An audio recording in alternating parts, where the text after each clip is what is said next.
Every now and then you get a piece of wisdom. Someone shares something with you that you never forget. And one of those bits of wisdom was given to me quite a long time ago by a woman, a mentor of mine. Her name was Kate. And I worked for her. She was my boss when I worked for the Queensland government. And she said to me, anybody can be happy together, but it's how you handle the ups and the downs that say who you are in a relationship, and particularly the downs. I haven't quoted her quite right. It's not only the ups, but also the downs that make a relationship. Now, this piece of wisdom was shared with me after I had shared many stories with her about the relationship that I was in that point of my life, and it wasn't a relationship that handled the down periods very well.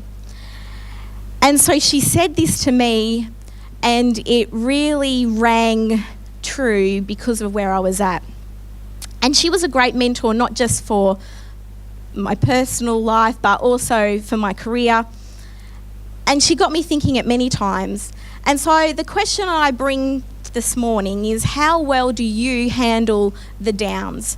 Now, not just if you're in a relationship, but you personally, because it's not just if you're in a couple, but any relationship that you're in with family, friends, work colleagues, anything like that. But you personally, how do you handle those periods of your life where you are just staring disappointment in the face, or your heart is sinking, or you're experiencing immense pain? What do you do with that?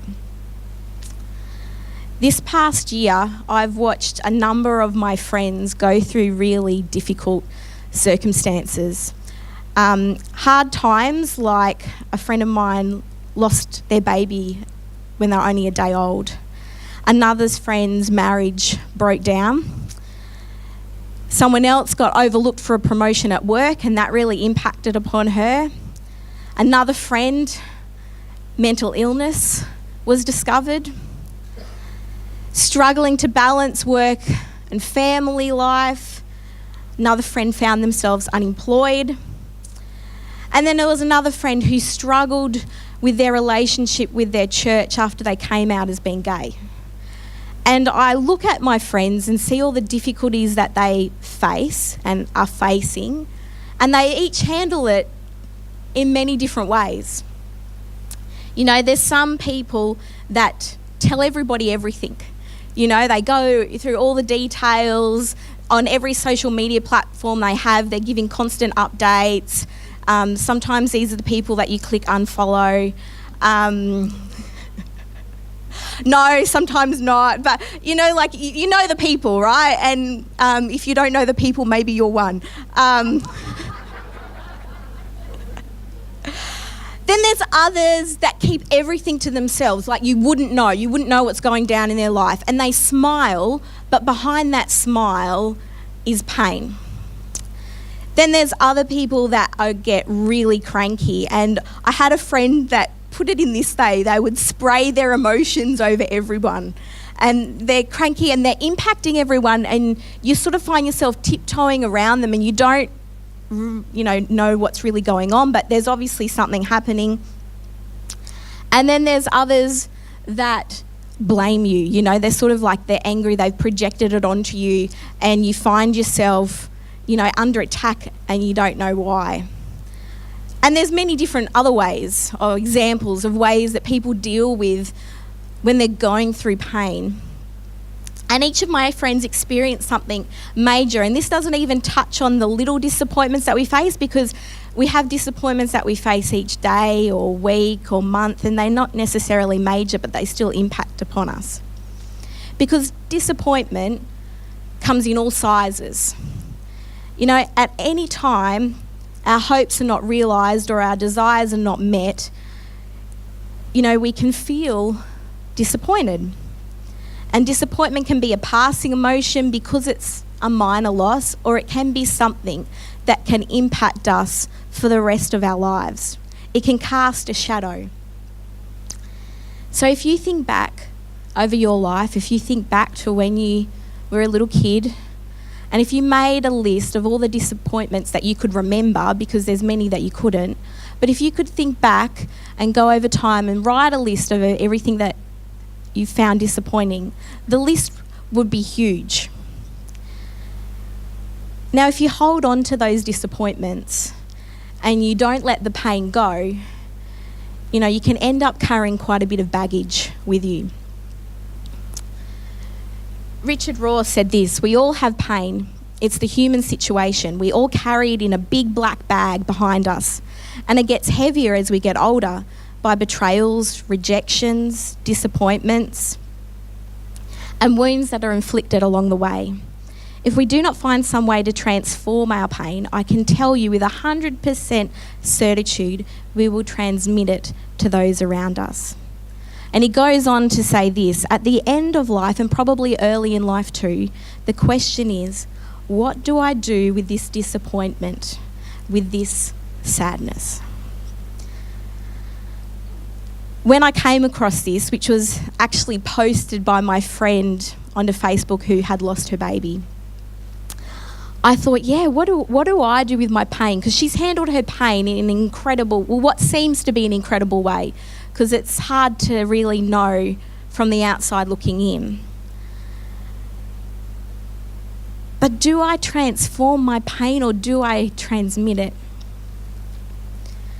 Now, if you go and look into the Bible and look for comfort, you find a lot of people that are disappointed. Disappointment from women in particular in the Bible is about not having children. If you think of Sarah, Rebecca, Rachel, Hannah, Elizabeth, all women that were calling and crying out to have a child. So there's that type of disappointment. If you think of stories like Job, and I think Sabbath school, the adult Sabbath school might have been on Job this morning. If you think about Job and then stories of Joseph, who experienced incredible hardships and were disappointed with people, you can really understand why they would feel that way. And then there's one of my favourites, Elijah, a prophet, who was so disappointed with people's reactions that he asked God that he could die. That's an intense reaction. But a man who really understood disappointment and repeated disappointment was this guy, and Moses. And I Googled a picture, and this is, when I think of Moses, this is what I think of. This man standing there, maybe not quite with the flowy beard, but, Ten Commandments, he's got it together. He's strong in this position of looking really, stern and powerful. He's not on a boat, but he's there. And, he was famous. If you think about what he's famous for being a baby in a basket, being rescued by a princess of Egypt, having God speak to him in a burning bush, leading the Israelites out of Egypt and through the wilderness, being given the 10 Commandments.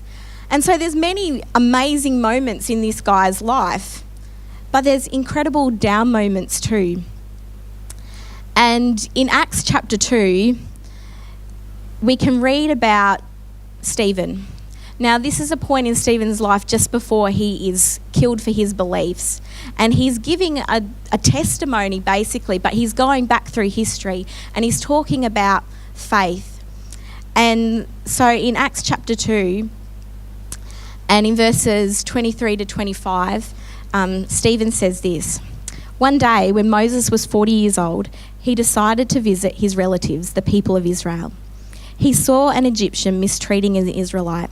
So Moses came to the man's defense and avenged him, killing the Egyptian." Now, this is the interesting point.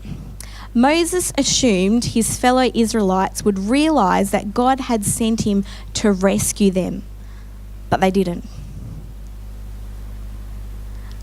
I'd overlooked this in Moses' story, that he had thought he would be a deliverer, a rescuer of the people, of his people, and that they didn't recognize that. He was willing to come and play a role, have his influence as a prince of Egypt to help his people. So many years before God actually called him to do something, Moses was wanting to do that. He got rejected from that and went and never thought he would do it again, because when God called him again, he didn't want to do it then. He's like, oh, I offered to do that before, I don't want to do that now.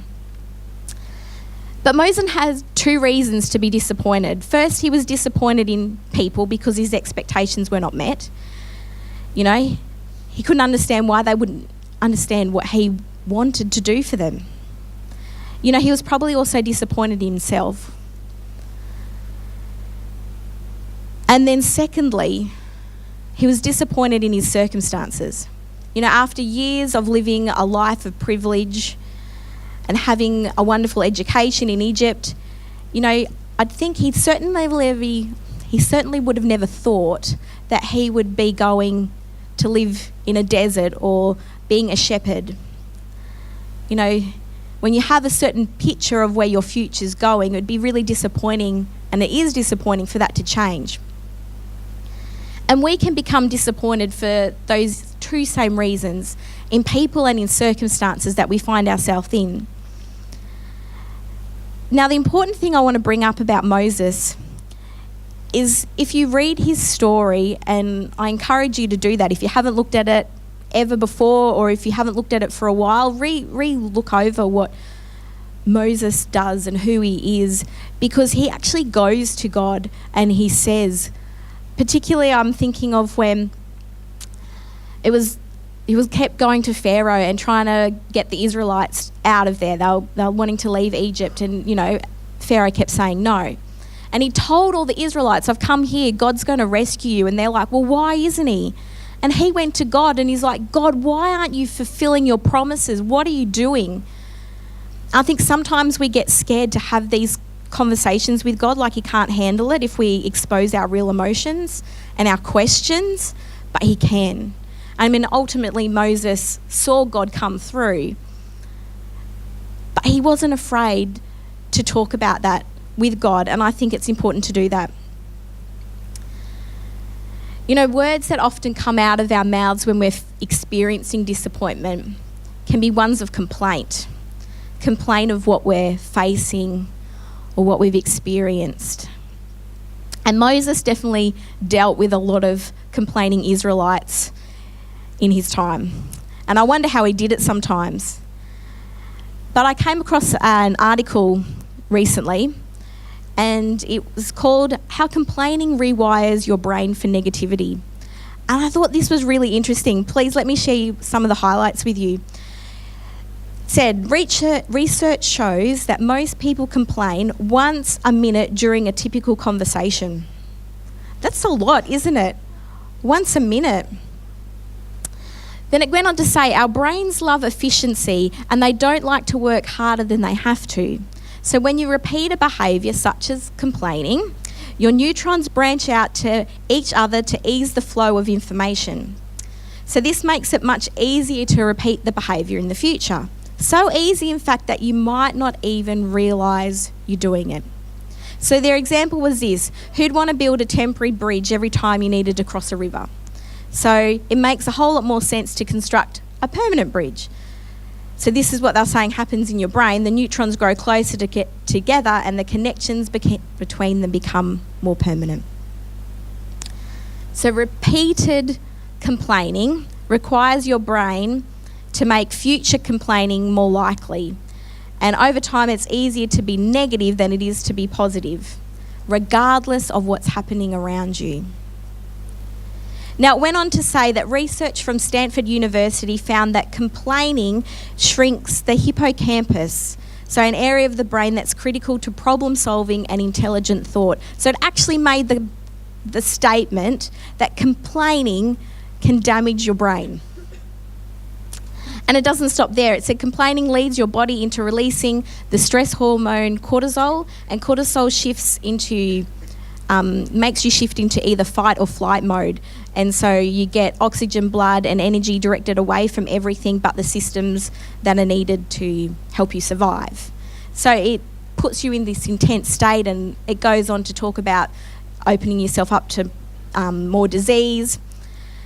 And so there was a lot of this information in this article, which I thought really interesting. But the thing that I found the most interesting was what their solution was, what to do.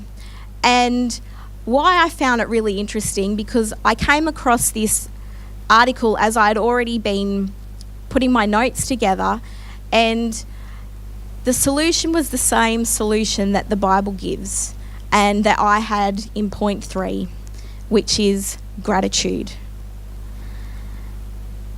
I couldn't believe it. You know, we acknowledge that we face all kinds of disappointments, and we shouldn't be ashamed of that, because it's a part of life. We do. You know, we shouldn't try to not feel that disappointment like it's a bad or a negative thing within itself. We need to acknowledge it to be able to process it. But it's what we do with it in the long run. I also want to say that grief is different. So if you're experiencing grief, that's different to disappointment, and that's a different process to go through. So I'm not connecting that with what I'm talking about now. But yeah, pain is real, and we need to handle it and deal with it in some way, allow ourselves to feel it, to process it. But how we handle it in the long run, that's what's crucial. Now, there's some really beautiful words found in the book of Habakkuk. Now, when I was 10, I'd never heard of the prophet Habakkuk before. And I had to actually learn the books of the Bible for Pathfinders and recite them. And somehow I thought that my Bible was extra special and had this book called Habakkuk, because I'd never heard it in any story, Bible story at home. I'd never heard it at Pathfinders. I'd never heard it in the Adventist school that I went to. I never heard it at church. You know, I'd never heard of it anywhere. So here I was thinking it when I came to time to recite it. And I'm like, Jonah, Micah, Nahum, Habakkuk. And I sort of paused, waiting for my teacher to go, wow, tell us about Habakkuk, Jody. And there was none of that. And then I just realised that Habakkuk is just an ordinary book along with everyone else in the Bible. So from the ordinary, regular book of Habakkuk, God reveals to him that Babylon is going to conquer his country. And so he goes through this discussion with God, but he comes out with this prayer. And I want to read, actually, if you have your Bible or your device, open up to Habakkuk chapter 3, and I'm going to read from verses 17 to 18 in the New Living Translation.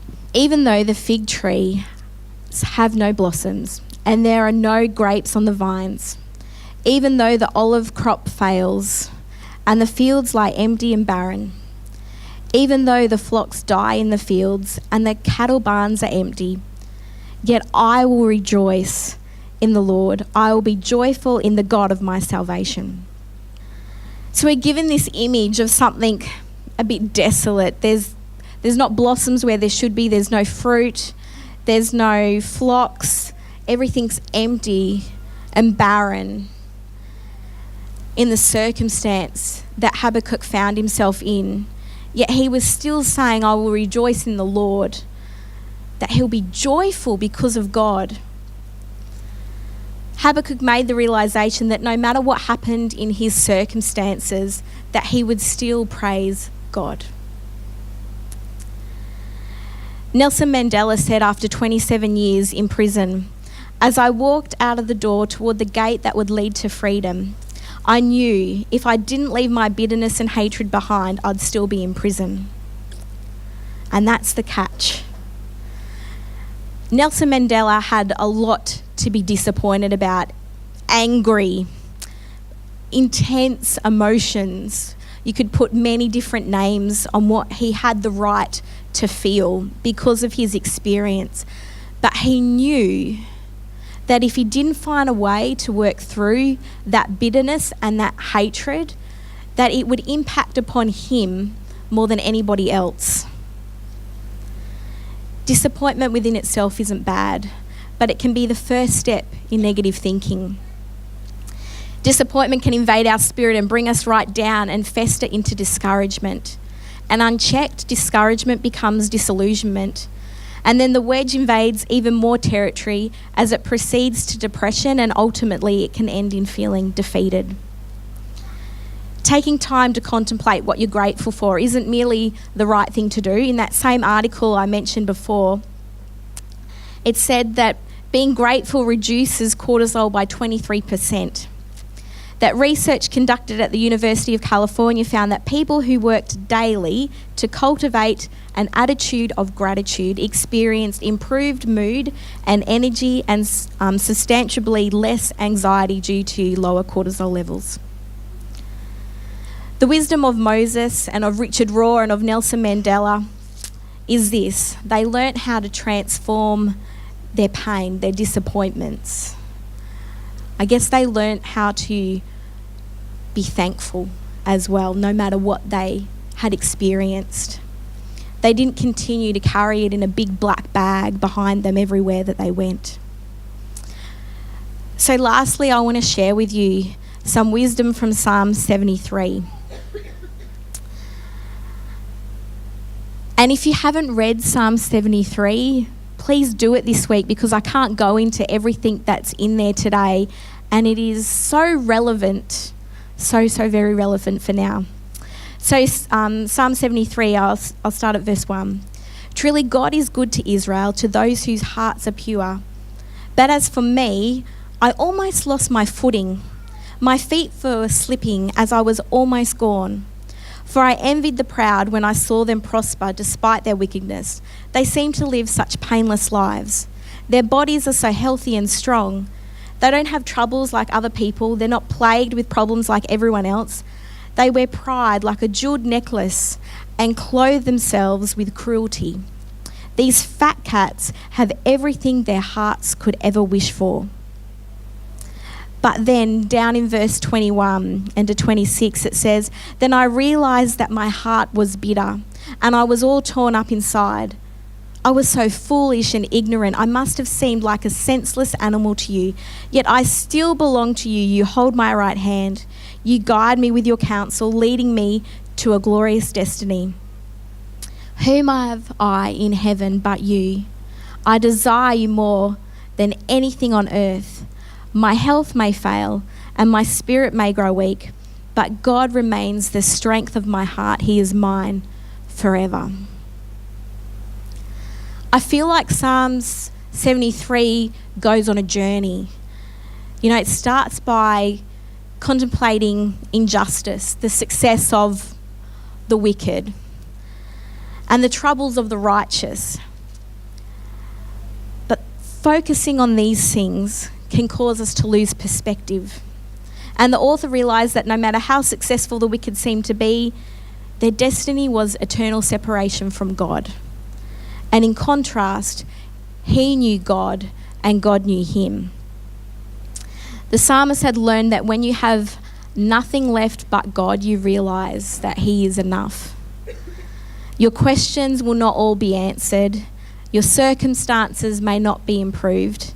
And the person that you set your heart on may not live up to your expectations. But God is the strength of your heart and yours forever if you want him to be.